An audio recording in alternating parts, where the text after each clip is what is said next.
नमस्कार विद्यार्थी मित्रांनो, माझं नाव सुहास भिसे. स्वागत आहे तुमचं सर्वांचं परत करंट अफेअर्स मराठी या आपल्या मायबोली भाषेतील एज्युकेशनल यूट्यूब चॅनलमध्ये. विद्यार्थी मित्रांनो, आज आहे 12 मे 2024. आजच्या दिवसाचे जेवढेही चालू घडामोडीचे महत्त्वाचे टॉप प्रश्न बनत असतील ते सर्व प्रश्न आपण या व्हिडिओच्या माध्यमातून पाहणार आहोत. तरी सर्वप्रथम आपण जर नवीन असाल, पहिल्यांदा या चॅनलवरील व्हिडिओ पाहत असाल तर चॅनलला या ठिकाणी अवश्य सबस्क्राईब सुद्धा करून घेऊ शकता. ठीक आहे, चला तर मग आपण आजच्या व्हिडिओला सुरुवात करूया. त्या अगोदर कालच्या व्हिडिओमध्ये जो काही शेवटचा प्रश्न विचारला होता त्या प्रश्नाचं उत्तर जाणून घेऊया. काय होता प्रश्न?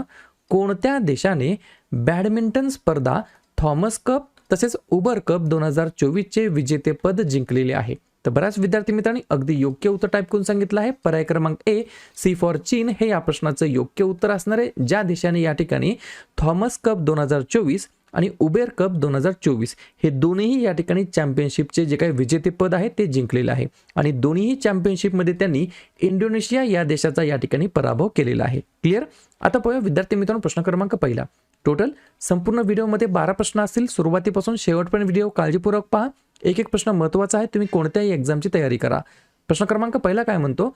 नुकतेच AI साठी म्हणजेच आर्टिफिशियल इंटेलिजन्ससाठी ISO 42001-2023 हे जे काही सर्टिफिकेशन आहे, प्रमाणपत्र आहे, हे प्राप्त करणारी जगातील पहिली IT कंपनी कोणती बनलेली आहे?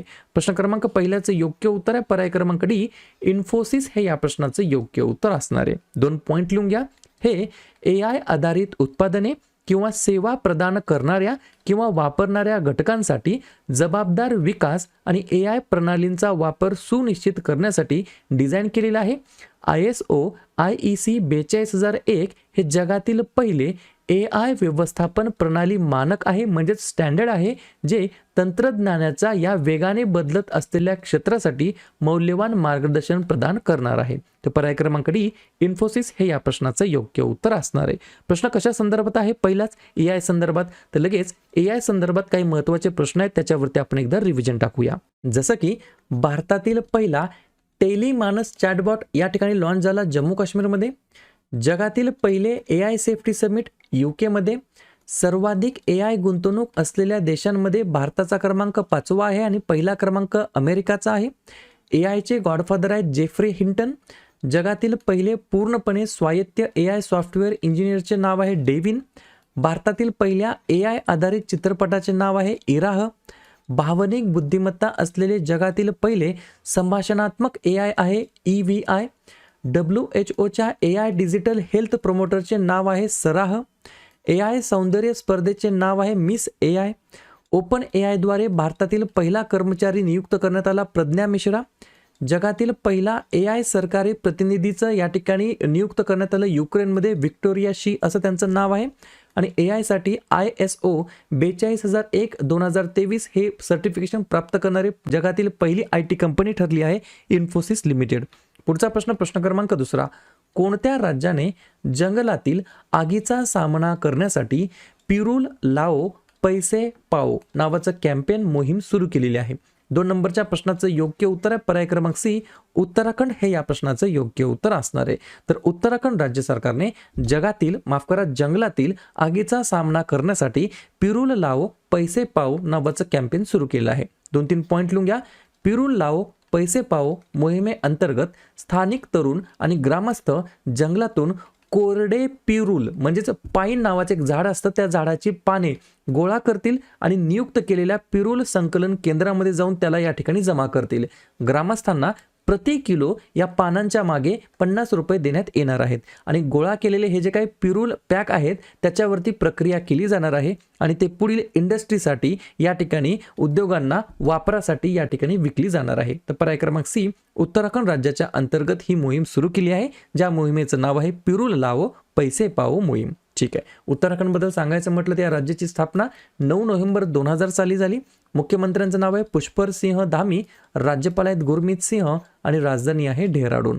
5 महत्त्वाचे राष्ट्रीय उद्यान आहेत: Jim Corbett, Rajaji, Valley of Flowers, Nandadevi आणि गंगोत्री आणि 2 महत्त्वाचे धरण आहेत टेहरी आणि कोटेश्वर. 4 अतिरिक्त एक्स्ट्रा पॉइंट लिहून घ्या. पहिले वन उपचार केंद्र उत्तराखंडमध्ये, पहिले जैवविविधता उद्यान उत्तराखंडमध्ये, पहिले लायकेन पार्क उत्तराखंडमध्ये आणि पहिला इंटरनेट एक्सचेंज प्लॅटफॉर्म उत्तराखंडमध्ये सुरू करण्यात आलेला होता. पुढचा प्रश्न, प्रश्न क्रमांक 3, भारतीय नौदलाचे कार्मिक प्रमुख म्हणून कोणाची नियुक्ती करण्यात आलेली आहे? 3 नंबरच्या प्रश्नाचं योग्य उत्तर आहे पर्याय क्रमांक बी, संजय भल्ला असं त्यांचं नाव आहे. त्यांना या ठिकाणी इंडियन नेव्हीमध्ये, भारतीय नौदलामध्ये कार्मिक प्रमुख म्हणून त्यांची नियुक्ती करण्यात आली आहे. लगेच आपण काय करूया, वेगवेगळ्या नवनवीन नियुक्त्यांवरती चर्चा करूया. जसं की इंटेलिजन्स ब्युरोचे विशेष संचालक आहेत या ठिकाणी सपना तिवारी. भारतीय लस उत्पादक असोसिएशनचे अध्यक्ष बनलेत कृष्ण इला. नौदलाचे प्रमुख बनलेत दिनेश कुमार त्रिपाठी. नौदलाचे उपप्रमुख बनलेत कृष्णा स्वामीनाथन. आकाशवाणी वृत्ताचे महासंचालक बनलेत मौसमी चक्रवर्ती. राष्ट्रीय जूट बोर्डाचे सचिव बनलेत शशिभूषण सिंग. जीएसटी अपीलीय न्यायाधिकरणाचे अध्यक्ष बनलेत संजय कुमार मिश्रा. आयुष मंत्रालयामध्ये संचालक बनलेत सुबोध कुमार. भारतीय नौदलाचे कार्मिक प्रमुख बनलेत संजय भल्ला. आणि LNTचे नवीन अध्यक्ष बनलेत, चेअरमन बनलेत आर शंकर रमण. पुढचा प्रश्न, प्रश्न क्रमांक 4, भारतीय लष्कराने आणि हवाई दलाने गगन स्ट्राईक 2 हा जो काही संयुक्त सराव आहे तो कोठे आयोजित केलेला होता? कोणी कोणी? भारतीय लष्कराने आणि भारतीय हवाई दलाने.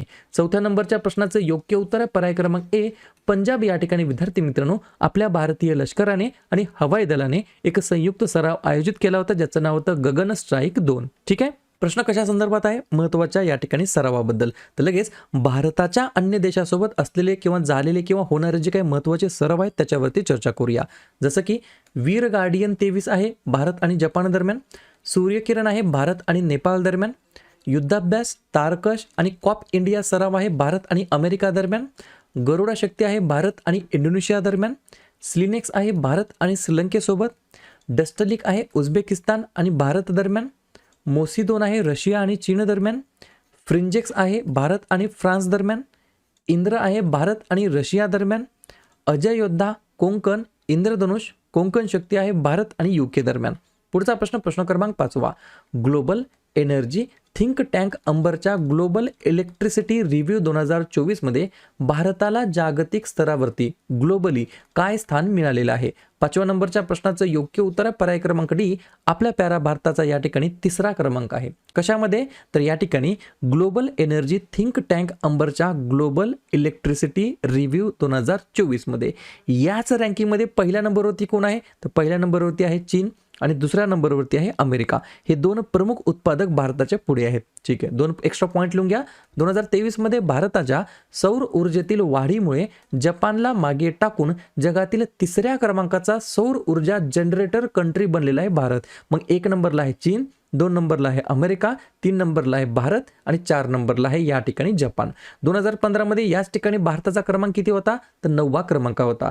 तर 9व्या क्रमांकावरती आता 2024च्या रँकिंगनुसार या ठिकाणी 3ऱ्या क्रमांकावरती आपला भारत येऊन पोहोचलेला आहे. पुढचा प्रश्न, प्रश्न क्रमांक 6, महिलांवरील हिंसाचाराचा सामना करण्यासाठी नुकताच पहिलाच या ठिकाणी कायदा कोणत्या देशाने स्वीकारलेला आहे? 6व्या नंबरच्या प्रश्नाचं योग्य उत्तर आहे पर्याय क्रमांक सी, युरोपियन युनियन, ज्याला आपण शॉर्ट फॉर्म मध्ये म्हणतो EU. ठीक आहे, तर युरोपियन युनियनने नुकताच पहिला या ठिकाणी कायदा स्वीकारलेला आहे. कशा संदर्भात? तर महिलांवरील हिंसाचाराचा सामना करण्यासाठी. 2-3 पॉईंट लिहून घ्या. युरोपियन युनियन हे 27 सदस्य राष्ट्रांचे एक सुपरनॅशनल राजकीय आणि आर्थिक एक गट आहे, संघ आहे, जे प्रामुख्याने युरोपमध्ये आहे, ज्याची स्थापना 1 नोव्हेंबर 1993 ला झाली. आणि संस्थापक या ठिकाणी कोणकोणते देश होते? जर्मनी, फ्रान्स, इटली, नेदरलँड आणि बेल्जियम आणि लक्झमबर्ग. ठीक आहे. पुढचा प्रश्न, प्रश्न क्रमांक 7, पवन ऊर्जा म्हणजे ज्याला आपण बोलतो विंड एनर्जी, या विंड एनर्जी केंद्रांसाठी अदानी ग्रीन एनर्जी सोबत 20 वर्षाचा वीज करार कोणी केलेला आहे? 7व्या नंबरच्या प्रश्नाचं योग्य उत्तर आहे पर्याय क्रमांक बी, श्रीलंका हे या प्रश्नाचं योग्य उत्तर असणार आहे. या ठिकाणी तुम्ही पाहू शकता, Adani empowers wind energy transformation in Sri Lanka, Adani green and Sri Lankan government sign 20-year power deal for 484 megawatt wind power plant in Mannar आणि पुनरन. अशा प्रकारचे 2 प्रदेश आहेत ज्या ठिकाणी 484 मेगावॉट विंड पॉवर प्लांटसाठी अदानी ग्रीनने या ठिकाणी श्रीलंका देशासोबत 20 वर्षाचा करार केलेला आहे, वीज करार केलेला आहे. पर्याय क्रमांक बी, श्रीलंका हे या प्रश्नाचं योग्य उत्तर असणार आहे. श्रीलंकेबद्दल सांगायचं म्हटलं तर लिहून घ्या. राष्ट्रपती आहेत रानिल विक्रमसिंघे, पंतप्रधान आहेत दिनेश गुणवर्धने, राजधानी आहे जयवर्धने पुरे कोट्टा आणि कोलंबो, आणि चलन वापरलं जातं श्रीलंकन रुपया. पुढचा प्रश्न क्रमांक 8. बहुसंख्य लोकसंख्येमध्ये भारताने टिंबटिंब टक्क्याची दुसरी सर्वात लक्षणीय घट पाहिली आहे, म्हणजेच डिक्लाइन पाहिलेला आहे. 8व्या नंबरच्या प्रश्नाचं योग्य उत्तर आहे पर्याय क्रमांक ए, 7.82% या ठिकाणी डिक्लाइन या ठिकाणी पाहिलेला आहे. कशामध्ये? बहुसंख्य लोकसंख्यामध्ये.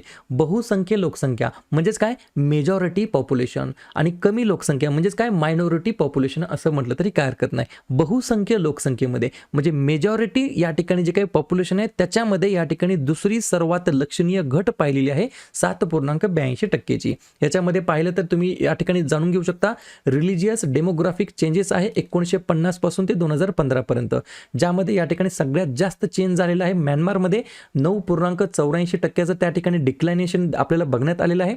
2 नंबरला आहे भारत, ज्याच्यामध्ये 7.82% डिक्लाइन आलेलं आहे. 3 नंबरला आहे नेपाळ, 4 नंबरला आहे मालदीव, 5 नंबरला आहे अफगाणिस्तान. अशा प्रकारचे हे देश आहेत. ठीक आहे, 2-3 एक्स्ट्रा पॉईंट लिहून घ्या. 1950 मध्ये जी काही हिंदू लोकसंख्या होती ती 84.68% होती, जी 2015 मध्ये 78.06 पर्यंत खाली आलेली आहे. 1950 ते 2015 दरम्यान या ठिकाणी जी काही मुस्लिम लोकसंख्या होती ती 43.15% आणि ख्रिश्चन लोकसंख्या 5.38% या ठिकाणी इन्क्रीज झालेली आहे, वाढलेली आहे. आणि शेवटचा पॉईंट लिहून घ्या, बांगलादेश, पाकिस्तान, श्रीलंका, भूतान आणि अफगाणिस्तानमध्ये अल्पसंख्याक लोकसंख्या मोठ्या प्रमाणामध्ये कमी झालेली आहे. ही सुद्धा गोष्ट मला लक्षात ठेवायची आहे. पुढचा प्रश्न क्रमांक 9. चीन या देशाने टिंबटिंब यांची भारतातील नवीन राजदूत म्हणून नियुक्ती केलेली आहे. प्रश्न का महत्त्वाचा आहे तर तब्बल जवळपास 1.5 वर्षानंतर म्हणजेच 18 महिन्यानंतर चीनने भारतामध्ये राजदूत पाठवलेले आहेत. तर 9व्या प्रश्नाचं योग्य उत्तर आहे पर्याय क्रमांक सी, जू फेहांग असं त्यांचं नाव आहे. पुढचा प्रश्न क्रमांक 10. इंटरनॅशनल नर्सेस डे म्हणजेच आंतरराष्ट्रीय परिचारिका दिवस केव्हा साजरा करण्यात येत असतो? तर आजच्या दिवशी दरवर्षी 12 मेला विद्यार्थी मित्रांनो आपण या ठिकाणी इंटरनॅशनल नर्सेस डे म्हणजेच आंतरराष्ट्रीय परिचारिका दिवस म्हणून साजरा करतो. थीम विचारली 2024ची, तर लिहून घ्या आवर नर्सेस आवर फ्युचर. ठीक आहे, प्रश्न कशा संदर्भात आहे? महत्त्वाच्या दिवसाबद्दल. तर लगेच काय करूया, मे महिन्यातील जेवढेही महत्त्वाचे दिवस आहेत त्याच्यावरती आपण एकदा रिव्हिजन टाकूया. जसं की 1 मेला 3 दिवस असतात, आंतरराष्ट्रीय कामगार दिवस, महाराष्ट्र तसेच गुजरात राज्याचा राज्य दिवस आणि उज्ज्वला दिवस. 2 मे जागतिक टुना मासा दिवस, 3 मे जागतिक पत्रकार स्वातंत्र्य दिवस, 4 मे कोळसा खाण कामगार दिवस, 7 मे जागतिक ॲथलेटिक्स दिवस आणि जागतिक दमा दिवस. जागतिक दमा दिवस असतो मे महिन्याच्या पहिल्या मंगळवारी.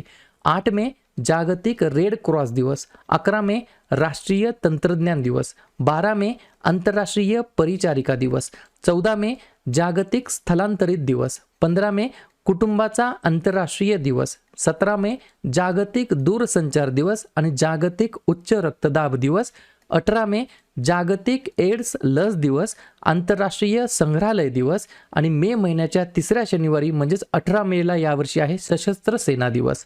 त्यानंतर 21 मे दहशतवाद विरोधी दिवस, 22 मे जैविक विविधतेसाठी आंतरराष्ट्रीय दिवस आणि 31 मे तंबाखू विरोधी दिवस आणि पुण्यश्लोक अहिल्याबाई होळकर यांची जयंती. क्लिअर? पुढचा प्रश्न क्रमांक 11.